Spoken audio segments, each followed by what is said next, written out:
What's going on, guys? We're doing a Q&A today.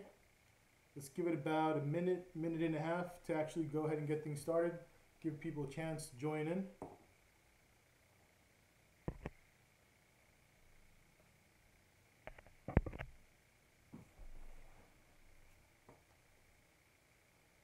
All right, we got one person in, looks like, so far. Oh, we got a few people logging in already. That was quick. What's up, Scott Campbell? Thanks, brother. Appreciate it. What's up, Roka?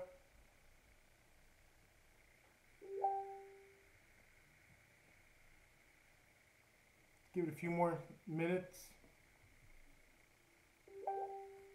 Give it about another minute or so.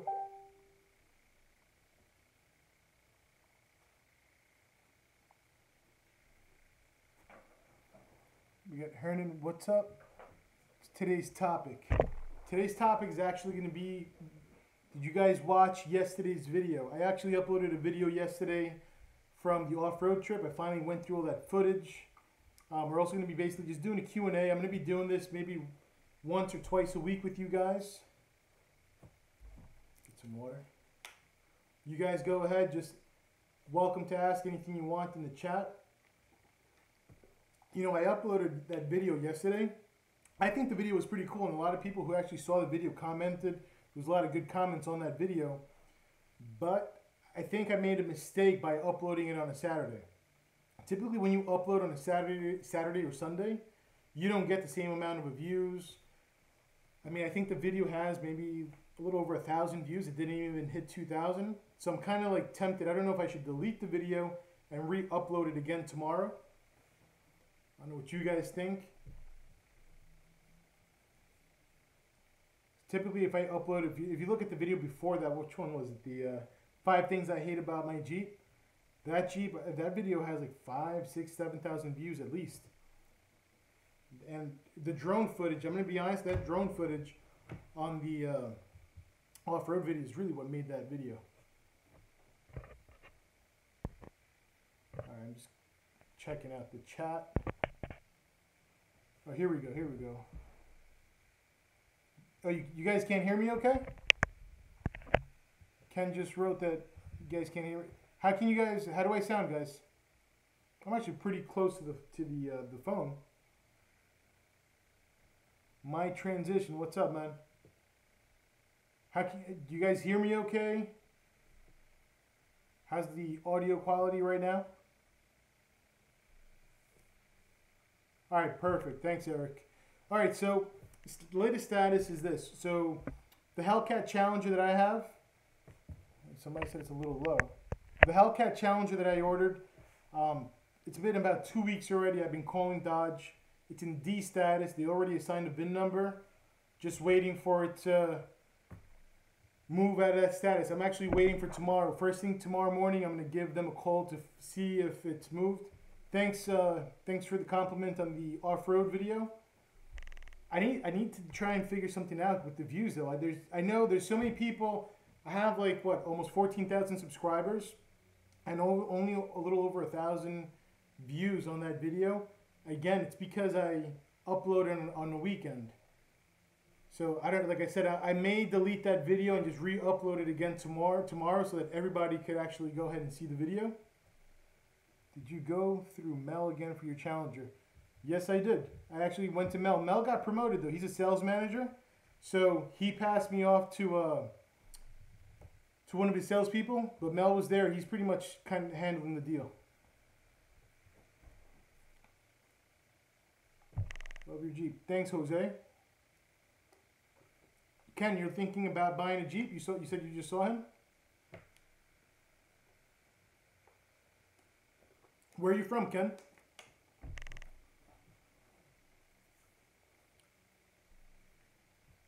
You know, besides the Challenger, the more and more I think about it, I'm seriously considering buying another Jeep. Thanks, Hilario. Okay, now we got some comments. All right. Holbrook. Oh, yeah, you're really close. I live right in Selden. I live really close. What are you thinking about buying? What's going on, Arizona West Side Wheelers? It's a nice blue Jeep I see in your thumbnail. Guys, I keep looking at this new Jeep. Oh, okay, okay. Now I know who you talk. Now, see, I don't recognize you guys by your screen names. He's looking like your 2015.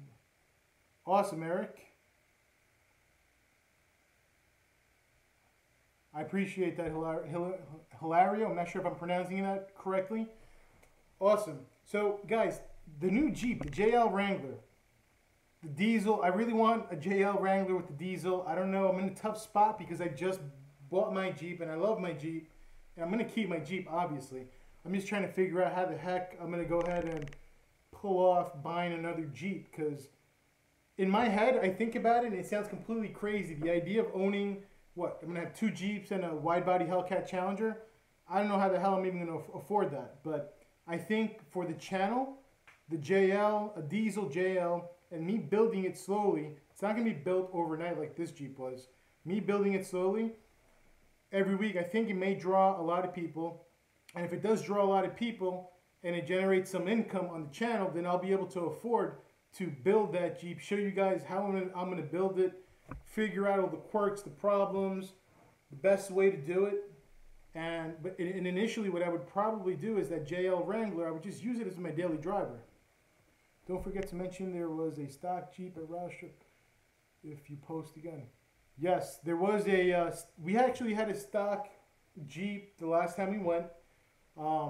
And I'm telling you guys, these Jeeps are really impressive. The Jeep was completely stock, and he pretty much did almost every obstacle that we were doing also.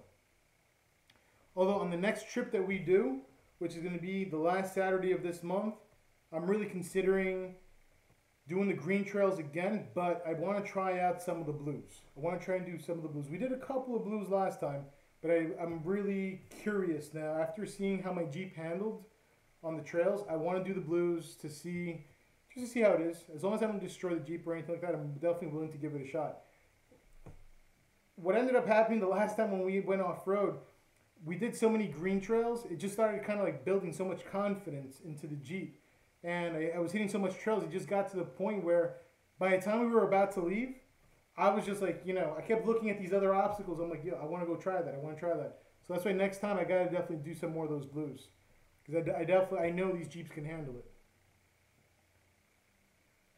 And I feel like I'm almost babying my Jeep too much, to be honest with you, because like I said, we had a stock Jeep that was doing everything that we were doing. So for the guys that did have the lifts and the big tires, we should be doing tougher obstacles. As long as I don't flip my Jeep. I definitely don't want to flip the Jeep.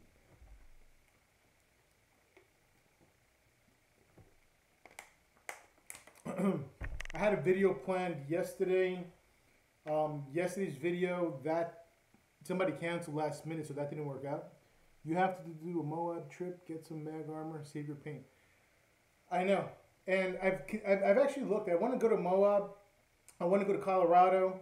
I have to, but to do it, it's not cheap. I got to ship out my Jeep. How much money have you put on your Jeep as an estimate? Of course, I was gonna make a video. I'm not gonna give you the exact amount, but I can tell you there's well over 20,000. In fact, my first Jeep, I probably spent about 23,000.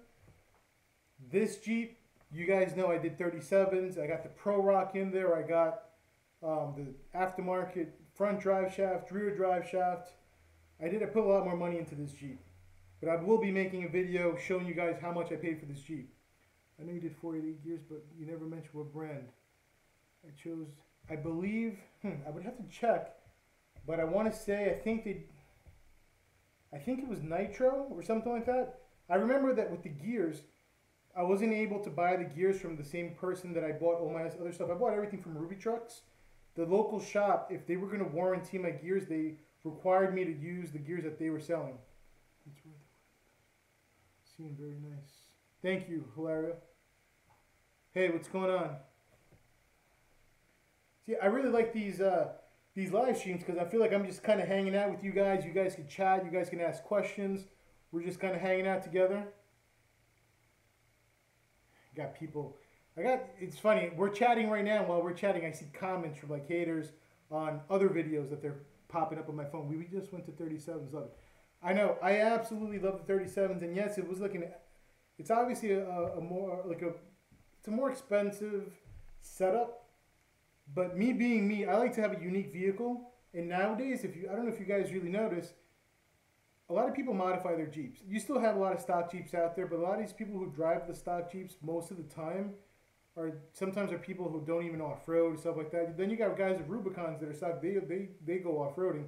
But you see like a lot of people who, it's kind of like with the whole Jeep wave thing. You see like these stock Jeepers that drive around and you wave and they don't wave. And I kind of feel like they don't get the whole Jeep life. They're not really into it. They don't off-road. They don't modify. They don't care. They just use it as a grocery getter or taking their kids to school. But then, yeah, exactly, like the mole crawlers, like Ken just said.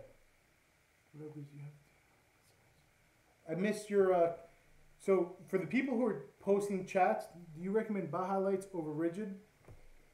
Okay, Rigid is really good. Baja is also, they're very, very good, both of them. Baja has the different backlighting. If you look at Rigid, they have the radiance lighting, which lights up the whole backlighting, like the backlight. I kind of like the way the Baja does it, but they're both quality lights. If you don't care about the backlighting, then you could honestly just go for either one. So far, by the way, guys, you guys were asking about the Baja. I mentioned in a previous video that I had to replace my Baja lighting because the housing had faded out. But that was just kind of like a manufacturer defect that they had. They sent me new lighting. The Jeep's been outside sitting in the sun. So far, everything's looking good. Guys, with the chats, let me explain something. I'm kind of new with the whole chat thing. I've done a couple of live streams, but they also have super chat. I've never tried that before, but basically it should be enabled on my channel. What happens is you guys are posting comments in the chat. You guys can scroll up. I can't. Your chats only show up about for like a few seconds. Having started my Jeep search, how much extras? Somebody's asking the same thing. My Jeep has well over 20 grand in mods, like I was saying before. So what I was saying with the chats is when you guys post the messages, they show up for literally like 1 second, 2 seconds, and then it goes away. People who do a super chat basically works as a person that wants to do a super chat, they could do it, and it costs like $1, $2, whatever you guys want to, contribute. And what happens is your messages just stay on the chat window, and I can actually see it. That's just the way YouTube does it. Then all the other messages kind of just scroll and get overrun by the next person's chat. Yeah, I haven't actually sat down and figured out the exact amount of money that I put into this Jeep. Let me see, I just did an upgrade on my Jeep 2015, 3.5 inch lift, 35s. Can afford more. Yeah, but that's not a baby upgrade. That's just, it sounds like a pretty complete build. I mean, I had 3.5 inch lift and 35 inch tires on my first Jeep. And to be honest, the difference between the 35s and the 37s, I mean, the 35 with the 3.5 inch is extremely capable off-road. Remember, a stock Jeep's capable. So if you go to a 3.5 inch lift and 35 inch tires, it's still very, very capable. I like doing the 37s because I kind of feel like if people out, like in my neighborhood, if they're not driving a stock Jeep, they have a modified Jeep. And 99% of the time, most of the modified Jeeps, wherever, like I look in Long Island, New York, almost everybody's running 35 inch tires. I don't want to be the same as everybody else. I want it to be at least a little bit bigger. Once I start seeing everybody with 37s, then I have to go bigger than that. The mole curler is in the house. What's going on, King Disaster Garage? What about 37s with a 2-inch? You don't think if you do a 2-inch, I would think that the 37s are going to hit the fenders. No, I kind of knew that, but hey, everybody says mine's a mole curler also. At least, hey, I keep my Jeep nice and clean. Curious though, I know your Jeep looks pretty crazy. Do you actually take yours off-road, Disaster Garage? Did you have to change the gearing for the 37s? Absolutely. You definitely want to change the gearing. I mean, even if you do 35s, if you do 35s, you want to get the 410 gears from the factory. 1,600 labor for rear gear. A good price, I feel like I'm getting ripped off. I don't remember how much I paid, but I don't think it sounds like you're getting ripped off. I mean, if I was you, I don't know where you live, but I would at a minimum call at least one other shop, compare pricing. It's not cheap to do the re-gearing. It does cost a bit. No, not yet. I'm doing the axles. this full, and then I'll do some more. What size tires are you running, King Disaster Garage? Oh, Eric's in Jersey. Okay. Eric, like I said, you're also welcome to come on. You have 40s. So you have 40-inch tires, and you're running the stock axles? Best advice for a college student trying to get a Wrangler. Best advice for a college student trying to get a Wrangler, someone just asked. Well, you could always get yourself a Wrangler Sport if you want, trying to get into something. I don't know if you want, are you looking for something new or used? Because obviously if you want to go used, you could get yourself maybe like a used Rubicon, somebody that was actually using it as a mole crawler, and then just kind of build it up yourself. Yeah, so if you're going to do used, look for like a base Rubicon. You don't need anything fancy inside, no leather or anything like that. Yeah, right now it's really getting road time. What kind of damage am I doing to my Jeep with 370 gear ratio, my 35? I'm not saying, Ken, I don't think you're really going to be probably causing some crazy damage. I just think that it's not going to be optimal as far as your gas mileage.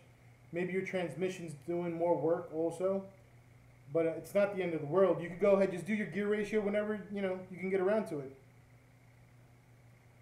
I mean, the 410s, I think it was like for me, I thought it was like the perfect gear ratio, but I think you're fine with the 373s. I don't think anything bad's going to happen. King Disaster Garage, you're actually like, you're blowing my mind right now. I thought the fact that you're running 40-inch tires in the stock axles, see, I wish I could go to 40s. I wish I could. Appreciate the advice. Used from a dealership or off of someone. That really depends. I mean, if you could get it from someone, the only thing I would say is if you're going to get it on Craigslist or something like that and you're going to buy it used, definitely have somebody check it out. If you get it from a person, you're going to get a better deal. Of course, the dealership's going to charge you more money. Just bought a TJ May, only 33s and stock gears. It's not, well, hey, 33s is still bigger than, you must have upgraded the tires because I don't think the stock Jeep comes with the 33s. That's still good. I have the stock 2015 axles. Advice for me to go with 35-inch tires. So with the 35-inch tires, if you already have if you have the 410 gears, it's enough. If you're considering doing 35s or 37s, you really want to make up your mind and gear for the tire that you really want. Don't buy, if you're thinking about 37s, don't bother with the 35s because I'm telling you, you're going to get the 35s, say for example today, some guy's going to roll up to you at a red light with 37s and you're going to regret the purchase of the 35s. It just looks really nice with those flat fenders. Jeep Sahara comes with the sport gears and I have the Sahara. Okay, now do you think you're going to go, do you want the 37s or you want the 35s? You see, for example, King Disaster Garage, he's running 40s. He said he's not really going off-road. So, I mean, I probably exaggerate a little bit sometimes and I'm just trying to beef everything up. Don't go small, go to the biggest tire and then know what to lift, gears, exactly. Yeah, I agree with what King Disaster Garage basically just said. If you're thinking about the bigger tire, and then you try and be cheap and go for the smaller one, you're going to regret it. Like I said, I do not regret doing the 37s. If anything, I probably regret not, having gone even bigger than that. Although I'd have to figure out how the hell I'd be getting in and out of my Jeep. With 37s and a 3.5-inch lift, you got to kind of be careful. I've already had people that forget how tall my Jeep is. And I've had passengers kind of like try and jump out of the Jeep and actually fall on the ground. It's hilarious. Would have been nice for YouTube actually to get that on film. Any other questions, guys? We're at 19 minutes. I don't want to drag out the live stream too long. Any other last minute questions? Too many guys go to 35s, then waste money and step it up. I think 37s. You see, King Disaster Garage, I 100% agree with you. Everybody does 35s because that's the most common thing. Now, the thing I have to say is this. He's running 40-inch tires, and he's not the first person I've met I haven't met him, but kind of through the internet, you know what I mean, King Disaster Garage. I know another guy in Long Island, he was running 40s, and he was also doing it on stock axles, he was doing it on a Rubicon. This guy also never took his off-road, but you could still accomplish the 37s, and you don't have to spend all the money that I did. I just like to beef everything up, and I like the extra insurance. It's just the way I am. I know people who will just do 37s. They'll gear it properly. They'll do maybe like an Arctic truss or sleeve to beef up. You know, you do the sea gussets. You could do some, you know, some little modifications to beef things up. I'll be in New Jersey next June for Jeep Invasion. How are you finding out about all these Jeep events? Because I'm part of well, you know, it's probably just because I'm so busy. Because I'm sure on Facebook people post it. Wildwood, okay. Let me know. Let me know what this event, you know, when this event comes up. Maybe I'll see if I can try and make it also. Somebody else wrote a comment. I missed it in there.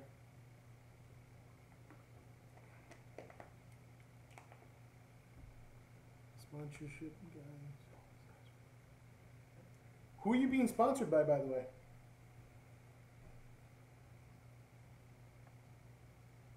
See, that's what I need. I need a good company to sponsor me for some axles.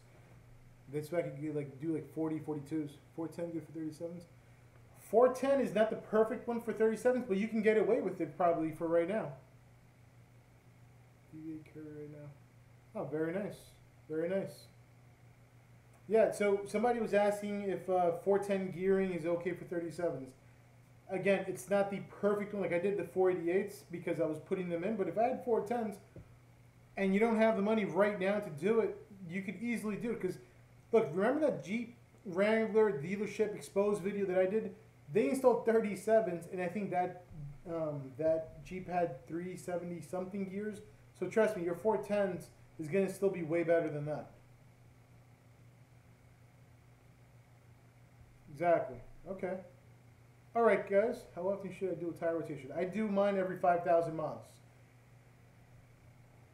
Will you someday think of doing something to your engine swap, supercharger? See, I don't get the whole I would go with the metal fenders. What's a Rubicon good upgrade bumper for a stock Ruby that isn't too expensive? See, I ended up keeping the stock bumpers. I love the stock bumpers on the Hard Rock. So I didn't really look in too much into those bumpers. Somebody was asking something else. I know I'm trying to answer all your questions. Like I said, those comments kind of just scroll through so fast. King Disaster Garage is saying check out DV8 for the front bumper. Should definitely, I would definitely listen to him too. He's got a pretty crazy Jeep also, so it's a nice Jeep. Trying to keep up with the comments. You see me getting closer to the camera because I got to read them right off of the phone. Let's see. People posting things, but it's just like zooming by.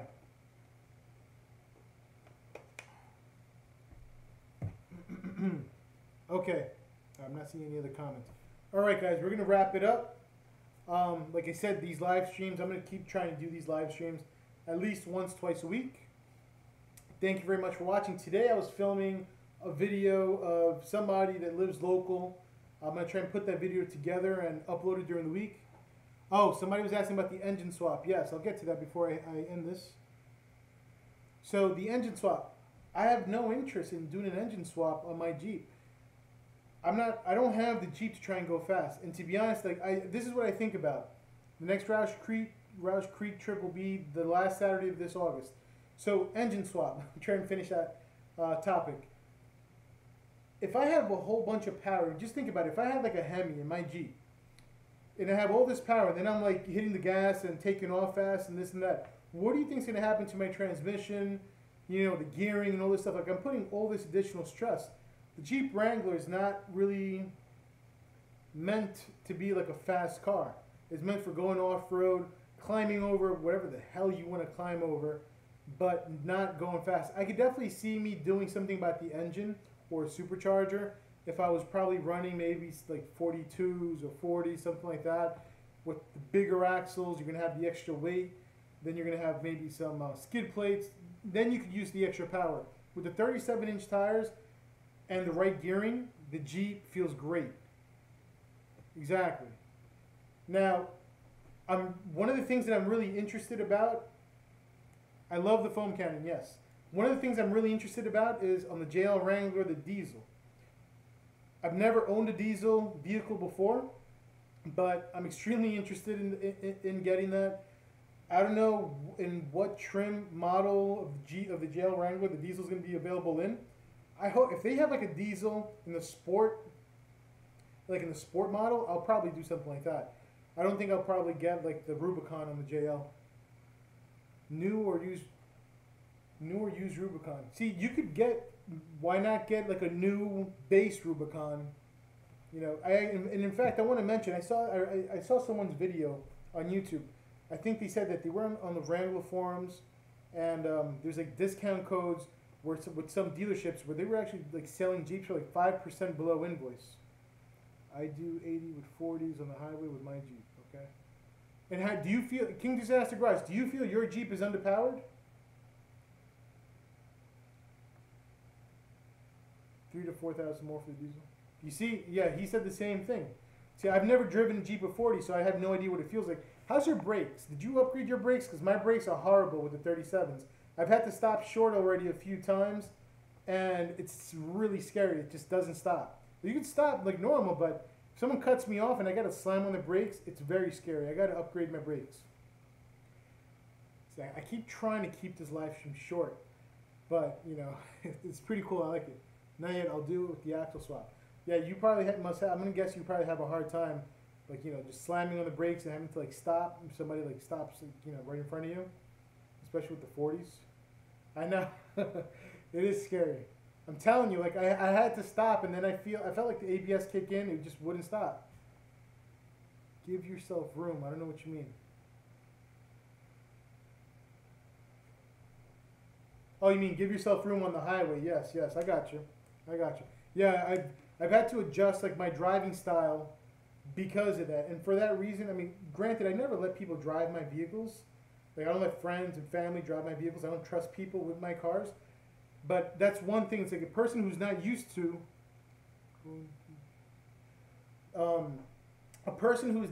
driving a Jeep with 37-inch tires, and you let someone borrow your Jeep, they're going to go out and they're probably going to crash into something. Is a Rubicon pointless if you throw a lift kit on it? Not at all. I have a Rubicon and I did the AEV 3.5-inch lift. I think the Rubicon is pointless. I'll probably make a separate video about this, but we're already here in the live stream. I'm in no rush. I'm having a great time hanging out with you guys, so I'm going to answer the new questions that have been coming up. So, at what point let's talk all night? There's nothing to do on a Sunday. Yeah. Unfortunately, I actually have to get ready to go to work tomorrow. Now, if I was a full-time YouTuber, that would be sick because then I wouldn't have to worry about going to work tomorrow. Okay, somebody asked a really important question, and this is a video that I wanted to make. He was asking, is it pointless to get a Rubicon if you're going to do a lift? It depends on your tire size. I really think, King Disaster Garage, I'm not sure if you have a Rubicon or not, let me know. But in my opinion, I think if I was going to do 40-inch tires or 42-inch tires, which that was my original plan. When I started this Jeep build, my original plan was to get a Wrangler Sport. And why? The reason why was because I feel like if you're going to be running 40, 42-inch tires, the Rubicon kind of becomes pointless in the sense that your lockers aren't going to hold up off-road with that size tire. You're going to break your lockers. Your transmission, the transfer case, all those items, I think, are eventually you're going to put so much wear and tear on them with like a 42-inch tire that, it's just not worth it. And you're paying extra money with the Rubicon for the gearing and the different transmission and all that stuff. You might as well just get yourself a Wrangler Sport, rip out those axles, throw in your 42-inch tires, and build from there. You have a Sahara Rubicon. Yeah, I have the Sahara. Exactly. You see, so he went with the Sahara, and he's right. I said go for a Sport, but with the Sport, you're gonna get all the basic stuff. You could go for a Sahara, but don't spend the extra money on the Rubicon if you know you're gonna do 40s. I'm telling you, when I went to the dealership to get my Jeep, I went to go look at the Sport, and I'm looking at the Sport, and you guys know I'm a Hard Rock fan because my first Jeep was a Hard Rock, and the color I always wanted was Granite Crystal, but in the year I bought my first Jeep, Granite Crystal was like discontinued. It was like 2015. There was no Granite Crystal. So I got to the dealership. They have the Sport, and I'm looking at it. I was kind of like sad. I'm looking at the wheels on the Sport. I'm like, you know, it looks. I didn't like the way it looked.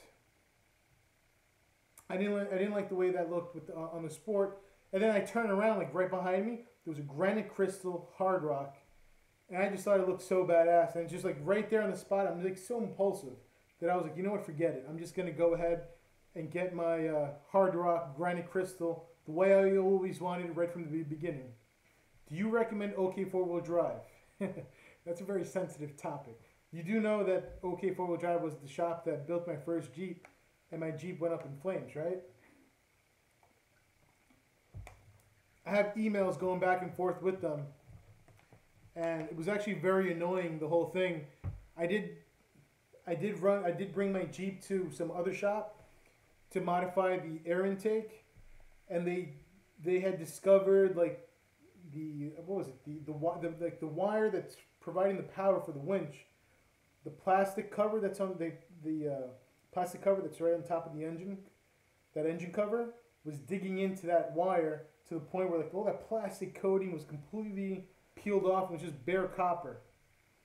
And I had a fire, but I mean, they do a lot of builds. I don't know. I didn't go back to them. I'm never going to go back to them. I wouldn't go back to them. You know, I brought them the Jeep. I showed them everything. I told them, you know, somebody told me that this might be like a fire hazard. What do you think? What's up? I'm no mechanic. You guys know that. I just found like what I thought was a good shop. I brought them the Jeep. They saw it. They sent me on my way. They said, we're going to order you the parts you need to fix this.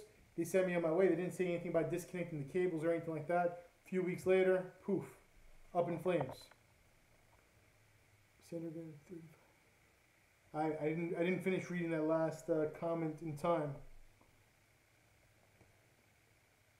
A little scared now after you said it. Now, I mean, guy, remember the rear gear. If they're already doing it, go ahead and do it. I mean, they do a lot of work. It's just with the electric. I mean, it was just like with the wiring. It was kind of like a wiring freak accident, I guess. I don't know. What bothered me the most is I kept arguing with them over email, going back and forth. And I told the guy, the last email I sent them was, so if you saw that I had a fire hazard, because he admitted I had a fire hazard after the Jeep burned, not when I was actually there, and I drove like a few hours just to show him the Jeep. I told him, I'm like, well, if you know I had the fire hazard, then why didn't you just disconnect it or not let me drive this Jeep from your shop? You know, you sent me on my way. It wasn't really smart thing to do. I feel like I have learned a lot, though. I still don't do my own mods or any of the major mods. But at least with some of the electrical stuff, I'm trying to take every precaution, and I'm checking what people do, like the work they do on my vehicle. Somebody was asking before, did I consider any other exhaust besides the Dynamax? I looked at a few others online on YouTube, but honestly, I'm very happy with that Dynamax exhaust system that I got. All right, I think we're going to end the live stream right now. Okay, guys, I want to thank you guys all for watching. If you're new to the channel, hit the subscribe button. If you didn't see yesterday's video, it has a very interesting thumbnail, by the way. Did that for you guys. So if you haven't checked out yesterday's video, was it yesterday? Was it Saturday or something? Yeah, no, Saturday. Today's Sunday. Saturday, check out that video. The guy that's already doing the rear gear, I'm sure you're going to be okay. Just only thing I'm going to tell you is, I think after the first 1,000 miles, it's recommended you bring it back to that shop, change out the oil, and make sure that the gears wore in correctly. Thank you everybody for watching. Hit the subscribe button, sign up for notifications, give the video a thumbs up, and I hope you guys all have a great night. Later, guys.